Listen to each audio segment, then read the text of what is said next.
আমরা এখানে আসছি, সো ওই জিনিসটা যে আমাদের ফেস করতে হবে, সো ওই মেন্টালিটি নিয়ে আমরা আসছি। কারণ আমরা কালকে যখন প্র্যাকটিসের জন্য আমাদের যেই মাঠ দিয়েছিল, আমাদের হোটেল থেকে অলমোস্ট 1 ঘন্টা তার থেকেও বেশি। সো আর মাঠের কথা কি বলবো, মাঠ খুব বাজে মাঠ ছিল। সো এইটা আমাদের মেন্টালি প্রিপেয়ার ছিলাম যে আমাদের সাথে ওরা এরকম করবে।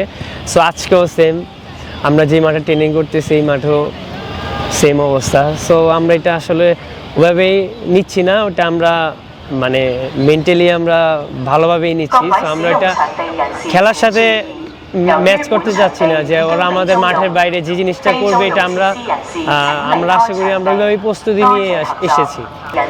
আমাদের আসলে দেখেন, আমরা বাংলাদেশে ম্যাচ খেলার পর আমরা রিকভারি সেশনগুলো আমাদের হচ্ছে। সো আমরা চাচ্ছি যে হংকংয়ে তাড়াতাড়ি এই ওয়েদারের সাথে মানিয়ে নেওয়া যায়। সো ওইটা আমাদের লক্ষ্য। আর হচ্ছে আমাদের নেক্সট ম্যাচ আমরা কীভাবে খেলবো বা আমাদের কি প্ল্যানিং থাকবে বা আমাদের যেই মিস্টেকগুলো ছিল, সো ওগুলো নিয়ে আমরা কাজ করতেছি যে আমাদের মিস্টেকগুলো যেন আমরা নেক্সট ম্যাচে যেন আমরা না করি, সেই জিনিসগুলো নিয়ে আমরা ফোকাস। সো আশা করি আমরা হংকংয়ের সাথে যেই ম্যাচ খেলছি আমাদের দেশে, সো আশা করি আমাদের ওই অ্যাবিলিটি আছে ওদেরকে বিট করার মতো।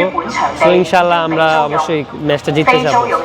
দেখেন, এটা একটা হোম, ওরাই অ্যাডভান্টেজটা নিবে। সো আমরা অ্যাজ এ প্রফেশনাল প্লেয়ার হিসেবে আর আমরা চাবো এই জিনিসটা আমরা পজিটিভভাবে নিতে। সো এই জিনিসটা যদি আমরা নেই যে ওরা আমাদের মাঠের বাইরে আমাদের সাথে যা করতেছে, মাঠ ভালো দিচ্ছে না, তারপর হচ্ছে অনেক দূরে প্র্যাকটিস দিচ্ছে, সেইগুলো আমরা আসলে ওইভাবে নিচ্ছি না। কারণ এটা আমরা প্লেয়ার, এটা অভ্যস্ত আমরা। সো এটা আমরা পজিটিভভাবেই নিচ্ছি।